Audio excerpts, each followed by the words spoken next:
talk about? Yes, you're right. We are talking about menstruation. Hello everyone, myself Kavya Malu and today I'm going to showcase my online PYP exhibition on the topic menstruation. You all might be thinking, what a 12-year girl has to say on such a sensitive topic? Well, it's all about expressing and how I express myself through culture, nature, ideas and my creativity. I still remember that day when my maid's daughter started crying because she got her first period. She was not aware what was happening to her body. The situation was handled, but it still had an impact on me. Soon I started researching upon this and took this as my PYP exhibition topic. I made up my central idea as we can choose sustainable practices to maintain hygiene during menstruation by creating awareness. And I followed by making my LOIs, beliefs and values associated with menstruation, impact of lack of menstrual hygiene on society, sustainable practices to maintain proper hygiene during menstruation. When I was continuing with my research, I found out some short truths that were 23 million girls are dropping out from school, the reason being low awareness of menstruation, lack of functional toilets, and lack of sanitary napkins. I tried taking an interview of my maid, but she hesitated and was ashamed. But I think periods are private but don't have to be a secret. Be it a girl, a boy, mom, dad, everyone should feel free talking about it. So when I was talking to people around me about periods, I got some myths like menstruating women should not enter kitchen and not touch pickles. During periods, girls are impure and cursed. Girls and women cannot wash hair during periods. Physical activities during periods increases menstrual cramps. Bed rest is must during these days. Menstruating women can cause negative impact on natural things. So in olden days, these myths have reasoning, but now the setups and the culture have been changed and been modern. So I think these myths should be faded. So let's use our thinking skill, rethink on these taboos, and let's break this vicious circle of menstrual taboo. Do you think that only girl and women are impacted by this? No, the whole society, and the impacts are from individual to a global level.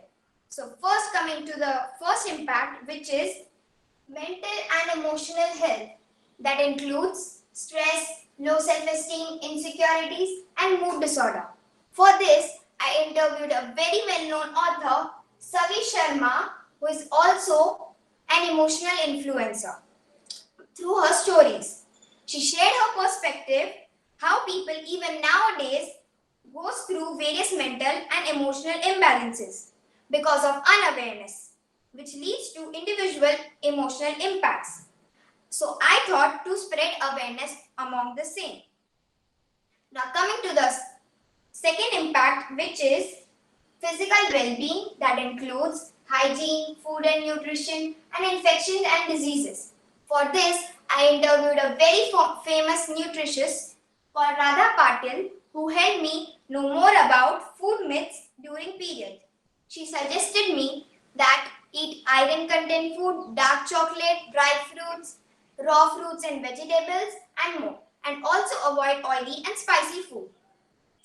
To keep proper hygiene, you should wash your private part and also use cotton panties and cotton pads to prevent diseases.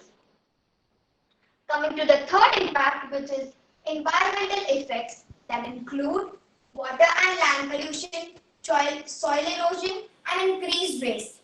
This has caused due to plastic bags that contain 90% of plastic. To know more about this, I interviewed Ms. Nandini Sultania, co-founder of a very well-known community group called Kamakhya, which deals with plastic-free menstruation and spread awareness regarding the same. She shared wonderful views and guided me how does a plastic-free menstruation look like. She shared that it takes 500 to 600 years to decompose a single pad, and also gave the data of total number of such pads used per month in our country. I was so surprised, and it is actually dumped into landfills, and also disposable method, first by using plastic pads, then gel comes in contact with blood, it contaminates, and then adding to it, we wrap it in plastic polythenes until it reaches to the landfills and contaminated that it makes so dangerous and harmful for the environment. So rather, we can switch to biodegradable bags or menstrual cups, which contain safe ingredients and are easily decomposed. Even I interviewed Ms. Suruchi Arora, who threw more light by sharing her own experience by switching from plastic pad to biodegradable menstrual cups. So both of these interviews enlightened my thinking that how easy, pocket-friendly and comfortable these bio-menstrual aids are, where we can save our Mother Earth too. As these impacts are not only affecting individuals but globally, so the Sustainable Development Goals from UNICEF that I chose were goal number 3, good health and well-being, to keep hygiene and have a good health. And 11, as sustainable cities and communities, to keep our cities, societies sustainable. As we all know, any knowledge is no worth when used in action. So the small actions that I took were taking initiative to spread awareness outside home and also at home. Motivated my helper to talk about periods and also make her daughter aware. Took part in menstrual campaign at Agrasen Bhavan. Has been taking a constant action since December 2019. I have thought about taking informed choices for my further period days too. In this lockdown, when the nature is coming back to itself, as women and girls do so much for our families, so let's make difference to our society and nature as well. For that, let's pledge to have a green period and do something for the environment and ourselves. Lastly, I would like to request you all to just have a single talk about period. क्योंकि जब बोलेगा India तभी तो बढ़ेगा India. The people who helped me were Nandini ma'am from Kamakhya Group, Suruchi Arora, process organizer at Fountain School, Radha Patil, nutritionist, Savi Sharma, author, Lakshmi Didi, my mail and helper, Tina ma'am, grade 6 team leader, Saloni ma'am from grade 1 at Fountain School. Special thanks to Miss Chandani Relbani, my HRT and my PYP mentor. A big thanks to my mom and Shreya ma'am from EY HRT. These are the links for the information. Thank you everyone. Happy weekend, happy community.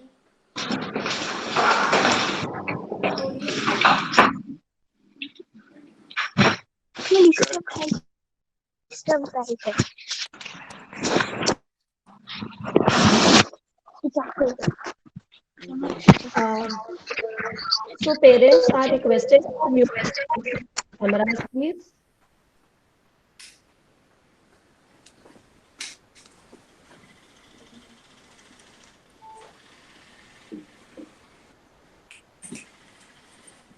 Any questions now? We can have questions from students first, if students have any questions, and then mentors and teachers can ask the questions.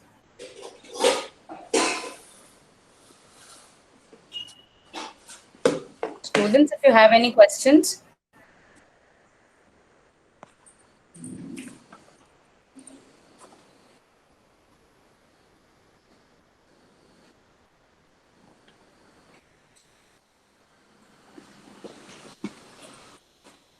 So I think students don't have questions. We can have from teachers.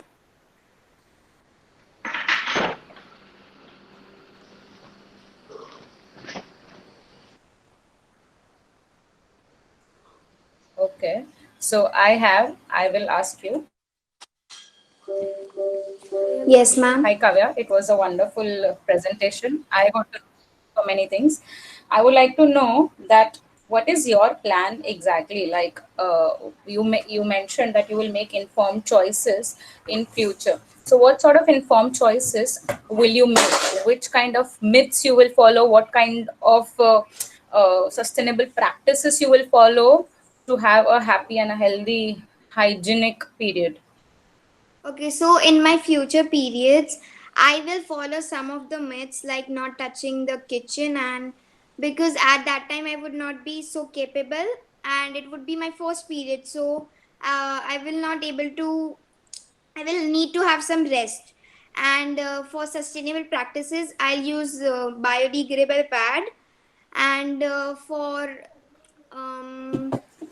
my further actions, I'm also going to contact Kamakhya and take online classes. I'll take online classes I'll contact them, and we are going to teach to some girls around on online. Okay. So I will ask you another question.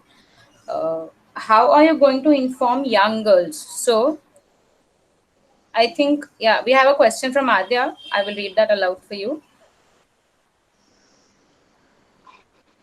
Mom, can you read it aloud? Yes, yes. Kavya, as you had taken an action of going to rural areas and distributing pads, how did you influence them to use biodegradable pads? So first, I was not aware about biodegradable pads. When I further moved to my research, at that time I got to know about biodegradable pads. So at that time, I did not influence them, but now, like, I'm contacting Kamakhya and I'm taking help from them. So that is also influencing me, and then how they influence, I will also try to influence like that by taking their help, like that. Okay, the reply is okay. Uh, I will ask another question. So, how are you going to inform young girls, very young girls, so maybe grade 5, so the way you get information grade 5 about your periods? So, what will be your plan or what will be your strategy to inform young girls about the periods and how they should be following sustainable periods?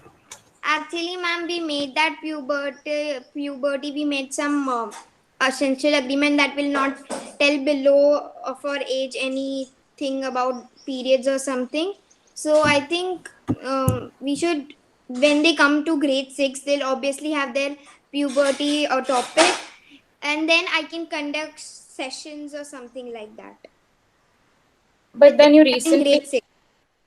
Okay, so so when you are creating awareness, maybe to rural areas, to young girls, you will not be able to know if they are in grade 5 or grade 6. What if they are too young? What will be your strategy to inform them if they are too young? How will you cater to them?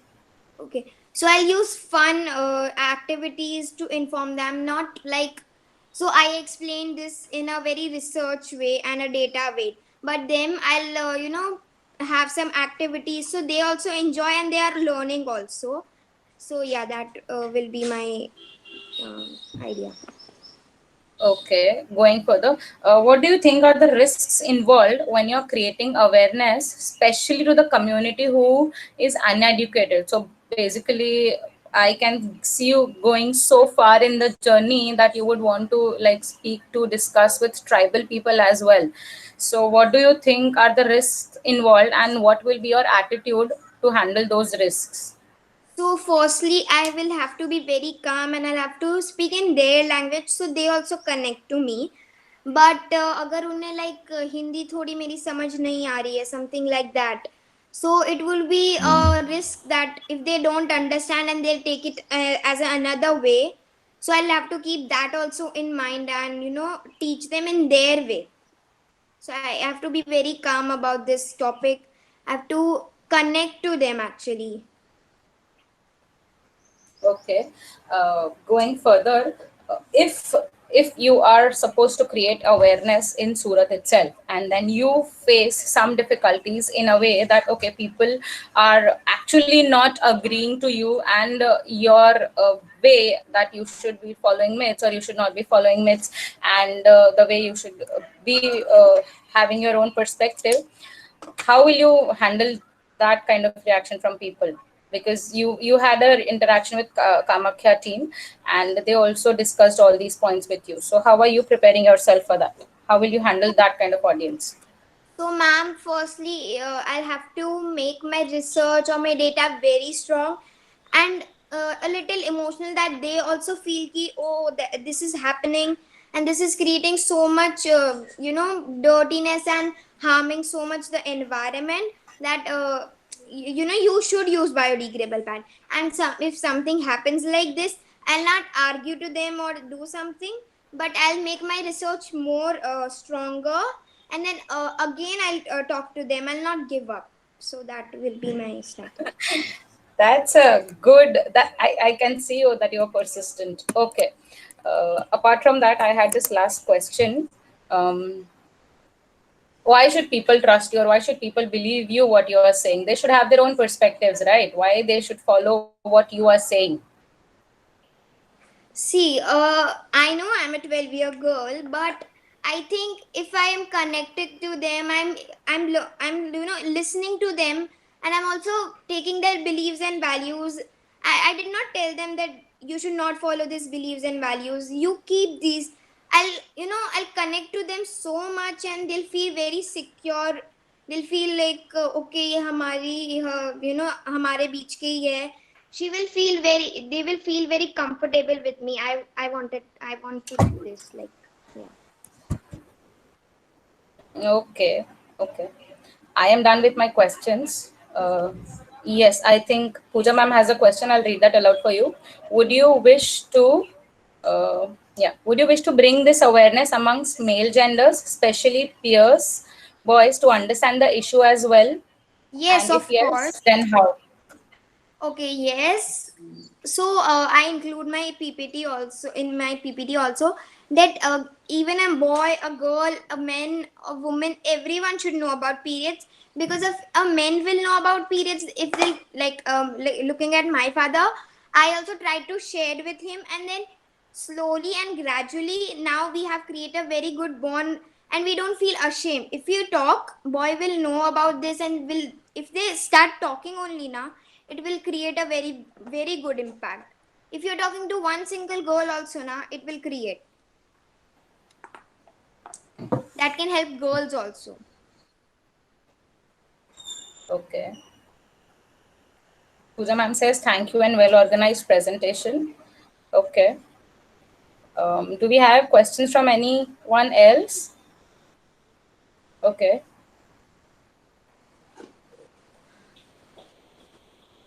Okay, so I'm done, madam. Yeah, one last question which I have. The question which you asked was, and in the presentation you mentioned that you're catering to goal number, so physical health and well-being, and also sustainable cities and communities. How sustainable cities and communities? It does. From my perspective, I'll finish the question. From my perspective, sustainable cities includes more of infrastructure and sustainable living. But then, how sustainable cities and communities? If you can just throw some more light on it. So as I told that the sanitary pads are making landfills, and they are harming the environment. So for that we'll need to have a sustainable community and society. So I think that will include in that. And also we are not just catering to a individual thing, like gutter cleaners and that people, they are also getting sick because of cleaning that thing again and again, and we are doing it again and again. So my point is that, like, it is harming the nature, and then the gutter cleaner also is cleaning, and then they are also getting affected. So we should have a sustainable community. The whole community should be sustainable. That's my point.